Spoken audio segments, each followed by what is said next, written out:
She stood alone as the sky opened. The rain didn't hesitate.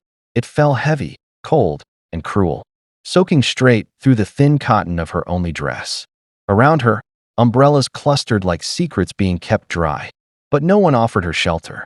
The teacher, abandoned, unpaid, and unwanted, was invisible now. The school board had voted without her present. One signature was all it took to erase a decade of devotion. They said the budget was too tight. They said her credentials were dated.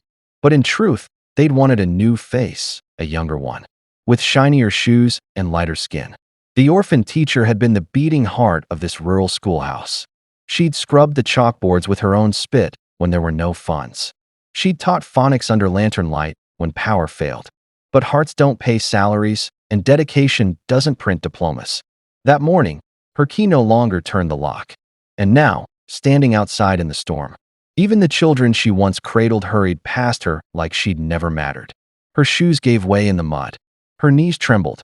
And yet, she stood still, as though moving, would acknowledge what had just been taken from her. People watched from windows, some with guilt, some with indifference, none with mercy. Her satchel, filled with lesson plans and memories, sagged in her hands. She had no home to return to, no family to lean on, just the biting rain, the closing school doors, and a silence so loud it swallowed her thoughts. The rain didn't stop, and neither did the shame. She walked, slowly, deliberately, away from the school that had once been her entire world. Every step felt like tearing a page from her life's book, knowing it would never be rewritten. No one followed. No one called her back. But just beyond the schoolhouse road, where the gravel turned to meadow, an old truck watched her from a distance. Behind its cracked windshield sat a widow, wrapped in layers of black and silver. She'd seen it all, the dismissal, the shame, the silence. And unlike the others, she didn't look away. The rain continued to fall, but something had already shifted. Because in that moment, the widow didn't see a dismissed teacher, she saw herself. Years ago, when everyone else turned their backs. And just like that, destiny moved its first piece. The road ahead was long, muddy, and uncertain. But the rain was no longer just a curse. It was a witness to what would come next. And soon, the orphan teacher would discover that sometimes, being left in the rain is the only way to learn how gold finds its way to you. The road curved into silence, where even the birds seemed to whisper rather than sing. The teacher walked without aim, her soaked dress clinging like regret, her satchel bouncing limply against her hip. The storm followed her like a cruel memory. But ahead stood something different, something still. A small wooden house leaned against the edge of the hill, framed by old trees that bowed as if protecting it from time. That house belonged to the widow. No one really spoke of her, not in detail. They said she had money but no heirs, land but no laughter. Her husband had died in the mines decades ago, and with him went the last of her open heart, until now. Because the moment she opened her door and stepped barefoot into the rain, everything shifted. Her eyes met the orphan teacher's. No words, just recognition, as if the pain in one woman had echoed across time and answered the ache in another. The teacher didn't resist when the widow motioned gently toward the house. Her body was too cold, her spirit too drained. She crossed the threshold like a ghost returning to the land of the living. Inside, the air smelled of firewood, honey, and lavender. The walls were lined with old books, untouched furniture, and clocks that ticked louder than time should. The fire crackled, but the silence was what warmed her first. No judgment, no pity, just space. The widow moved slowly, as if each step measured not distance, but grief. She laid out warm towels, left a thick robe folded beside the hearth, and brewed something in an old iron kettle that filled the air with comfort. Again, no words, only gestures, and the teacher understood them all. Hours passed. The storm grew bored and wandered elsewhere. But the house stood steady, like a heart that refused to break again. Later, the teacher sat at a small writing desk by the window. She pulled a tattered notebook from her satchel and opened to the middle page. Rain had smeared some of the ink, but the words were still there. Poems she had written between lessons, dreams she dared to scribble between detentions and broken chalk. She didn't notice when the widow stepped behind her. But when the older woman placed a hand on her shoulder, the teacher didn't flinch. The gesture wasn't about comfort. It was a reminder. Someone still saw her. That night, The teacher slept in a real bed. Not a cot, not a bench in a library. A real bed, beneath a roof that didn't leak. She didn't cry, not because she wasn't hurting, but because for the first time in days, she knew someone cared. And while she slept, the widow didn't rest. She moved through the dark house like a whisper of memory, unlocking drawers, unfolding papers, searching, not for what was lost, but for what could now be found. She paused at an old chest in her husband's study. Inside was gold, not coins or jewels, but something rarer: shares, deeds, documents sealed in velvet and dust, and one letter, handwritten.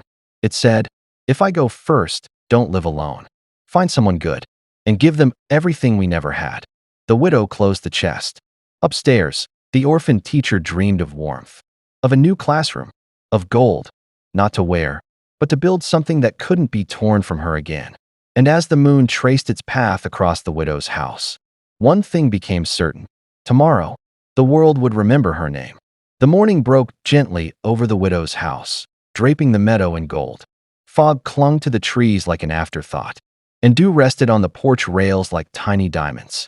The orphaned teacher stirred beneath warm quilts, her hair fanned across a linen pillow, her face still soft with sleep.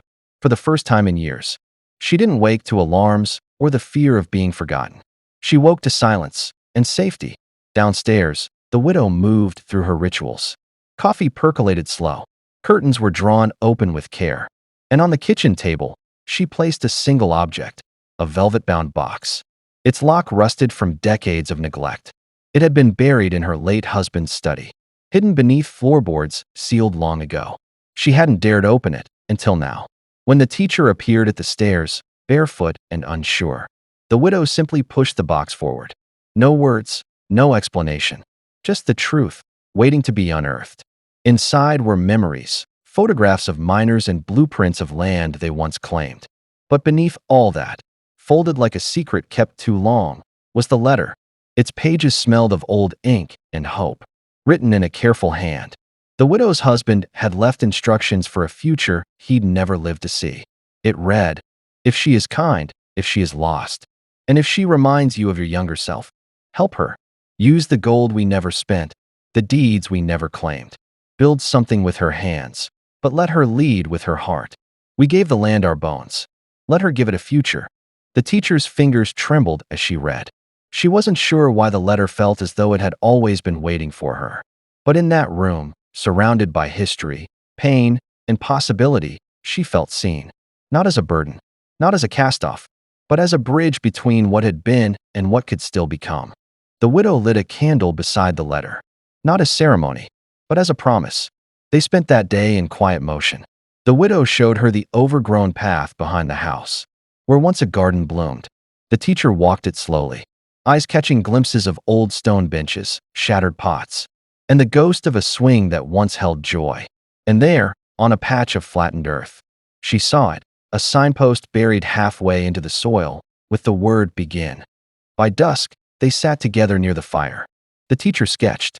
The widow sewed. No conversation, just harmony. A rhythm only women who had lost everything and dared to love again could share. But the biggest shift came after the widow reached beneath her armchair and pulled out a leather folder wrapped in silk. Inside were keys to lands, to vaults, to possibilities no one had ever dared unlock. The widow pointed to a name etched into a gold seal. It wasn't her husband's. It wasn't hers.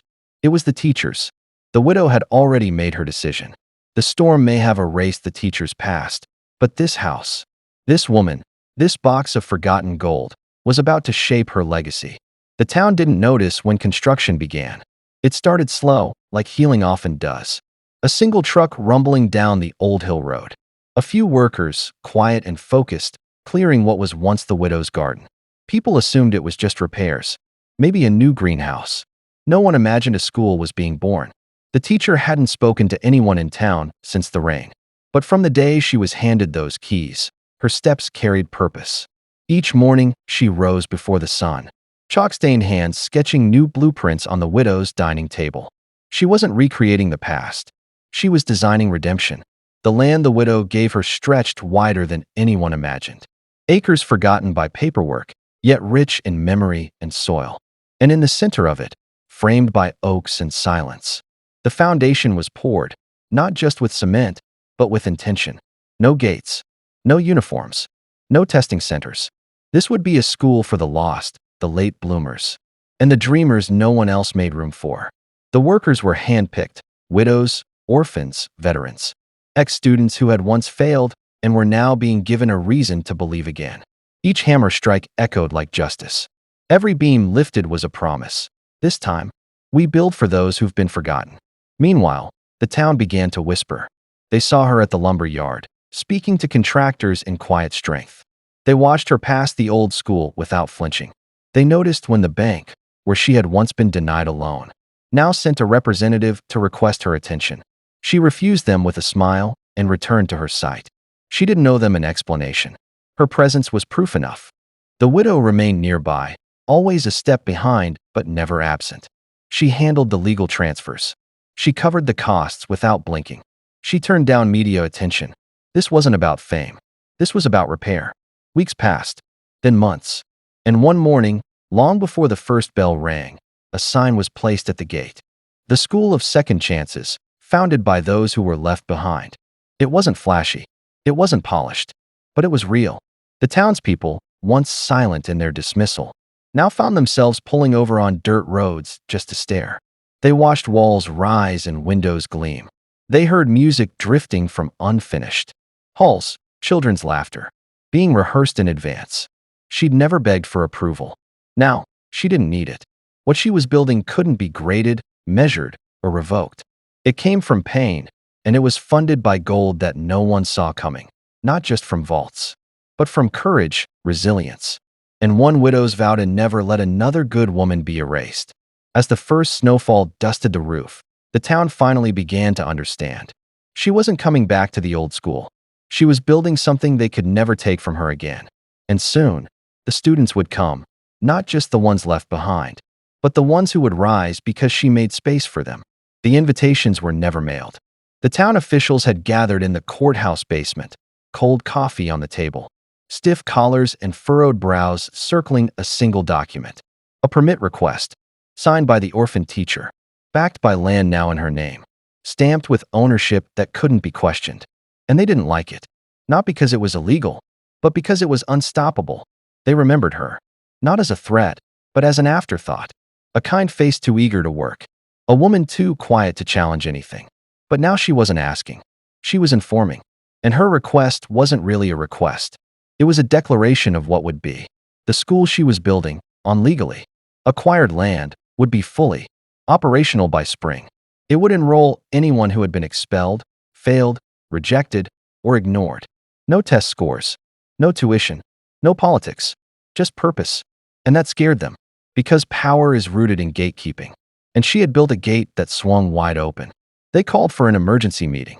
Not public, not listed, just enough of them to draft a letter, meant to scare her, filled with phrases like zoning conflict, community standards, and safety inspection delays. But when the envelope arrived at the widow's house, it was returned unopened. The widow didn't play games, and the teacher didn't flinch. That week, she hosted a preview day at the School of Second Chances. Not with announcements, just an open door and a sign. Come see what's being built. Dozens arrived. Not just the curious, but the forgotten. Teen mothers, dropouts, elderly folks who never learned to read, men with broken records, girls who had once been silenced. And they didn't see dirt or delay. They saw hope. Word spread like fire in a dry canyon. And that's when the mayor called her in. A formal meeting. With the board. Cameras. Journalists. Invitations this time. They thought they were summoning a teacher. But what walked in wasn't just a woman. It was a movement with a spine. She wore no makeup. No designer coat. Just that same blue dress. The one they let soak in the rain. The one that now shimmered. Because the widow had it stitched with golden thread beneath the seams. Not for fashion. For memory. The board questioned her, asked how she got the land, who backed her financially, what her teaching certifications were. She said nothing. The silence wasn't defiance. It was a mirror, letting them hear themselves. The widow sat in the back row, watching, silent, proud. When the meeting ended, they had no power left to revoke, no rules to change that hadn't already been outlived. And when they stood to leave, no one clapped. But outside, on the courthouse steps, a crowd had gathered. Hundreds.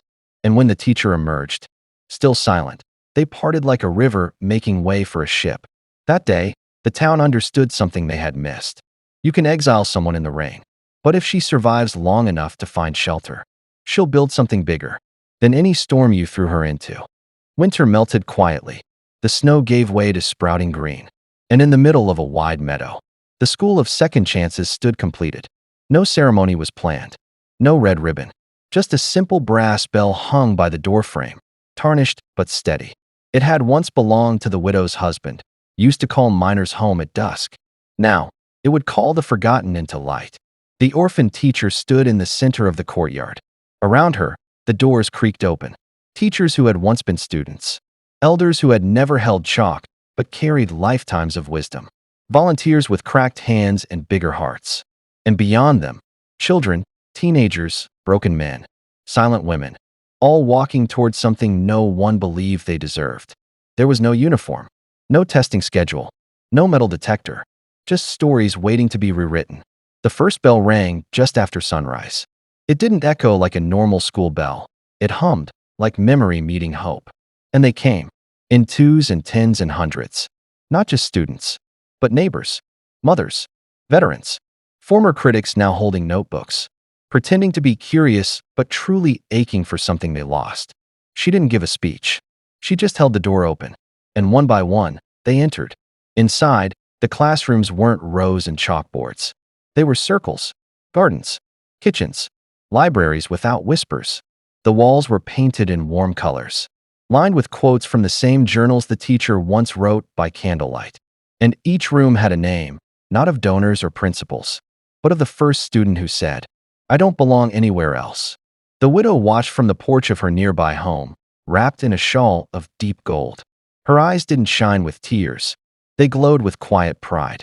What she and her husband had, saved in silence, was now roaring like spring thunder across the valley. But as the day moved on, someone stood apart from the crowd. An old man in a suit too stiff for the field. He held a cane, not because he needed it, but because life had worn down his spine. His eyes scanned the buildings, the people, the teacher. And when she looked at him, her breath caught. It was the superintendent who once signed her dismissal. He didn't speak. He didn't need to. His posture held enough regret for 100 apologies. He turned to leave, expecting rejection. But the teacher raised her hand. She didn't stop him. She simply pointed toward a class, being taught under a willow tree, where an old miner sat on a bench, reading poetry aloud to children who had never heard their names spoken kindly before. The message was clear. This school wasn't just for the forgotten. It was for the ones who forgot others, too. Forgiveness doesn't erase the past. But in that meadow, it gave it a different ending. By sunset, the school's logbook had more names than lines. And as the lanterns were lit, the teacher stood by the bell once more. She rang it again, not to summon, but to thank. They thought the gold was in the land, or in the deeds, or in the vaults the widow kept hidden from town gossip. But they were wrong. The real gold walked on two legs. It spoke softly, listened deeply, brought seeds instead of judgment, books instead of threats, forgiveness instead of warnings. The real gold had a heartbeat, and its name was now whispered in homes that once turned her away.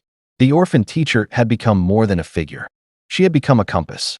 One morning, a letter arrived, delivered by hand. The envelope was worn but marked with a name she hadn't heard since childhood. Her mother's.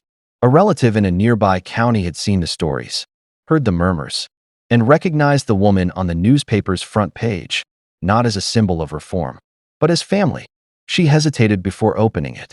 The last time she'd seen that name was the day she was dropped at the orphanage gate with nothing but a ribbon in her hair and a prayer written in pencil. Inside the letter was a photograph, a small cottage, children in the window. The words, "They are yours to meet if your heart is willing." She didn't respond with pen. She responded with presence. That weekend, she traveled to the edge of the next town. And there, waiting on a rickety porch, were cousins she never knew. Nieces and nephews raised on bedtime stories about a girl who never cried, and who now stood before them as legend come alive. They welcomed her not with apologies, but with arms full of baked bread, worn blankets, and questions only love could ask. The gold wasn't just in buildings anymore. It was spreading into homes, into hearts, into hands that had once forgotten how to open. Back at the school, a new program began. Students weren't just learning, they were teaching. Elderly neighbors who never finished the fourth grade sat beside them, learning to write their names in cursive and read their grandchildren bedtime stories. The mayor, once skeptical, sent her own daughter to the school, quietly, without media, just a hope that maybe this woman could reach her child where private tutors had failed. And one night, as the teacher lit lanterns along the classroom path, the widow stood beside her and handed her a slip of paper. Not a bill, not an instruction, a deed to the entire valley. Signed, stamped, finalized. I have no heirs, the widow had once told her, but I have a legacy now. The teacher held the paper, not with shock, but with stillness, not as a reward, but as a responsibility. She understood something deeper now. The rain that once soaked her wasn't just punishment, it was baptism. And the gold that now lit up the meadow wasn't metal, it was mercy. It started like before. Clouds rolled in thick and gray. Winds gathered with purpose. Leaves swirled at the feet of townsfolk who paused mid-step. Glancing up like the sky was whispering an old warning. But this time, they weren't afraid of the rain. The orphaned teacher stood barefoot at the edge of the schoolyard. The wind tugged at her long dress, now stitched not just with gold thread, but memories of every child who had walked her halls. Behind her, laughter echoed through windows. Chalk danced across blackboards, and a bell waited to ring again. But she knew what was coming. The storm wasn't just weather, it was memory. A full year had passed since she stood soaked and silent, cast out in shame. A year since the widow took her in. A year since gold became something more than metal. And now, as the first drops fell, she didn't move. She welcomed it. The townspeople came out slowly, first in coats, then without. Some brought umbrellas, but left them closed. They stood by fences, porches, truck beds, watching, waiting, remembering. The widow appeared beside her, a shawl over her shoulders, face turned upward as the rain kissed her cheeks. She didn't hide. She didn't flinch. And when the thunder cracked, she smiled. Because this rain wasn't erasing anyone. It was cleansing. Children ran barefoot through puddles. Elderly women lifted their hands and danced like daughters. One man fell to his knees in the mud, not out of pain, but relief. As if the rain had forgiven him for every silence, every dismissal, every moment he failed to speak for someone he should have protected. And in the middle of it all stood the orphaned teacher. No longer orphaned by circumstance or by town. She was rooted. She was remembered. She was rainproof now, not because the storm wouldn't come again, but because she had learned how to stand inside it and grow. The gold? It was never truly in vaults or paper. It was in the way people held each other now, in the open doors, in the second chances extended to strangers, in the town that once turned its back but now stood in the rain together. As the bell rang across the valley, its echo was carried by wind and water, seeding something far beyond the meadow. Legacy. And under the storm, drenched in grace, the teacher whispered something, not aloud, but with her eyes. Let it rain. I am not afraid.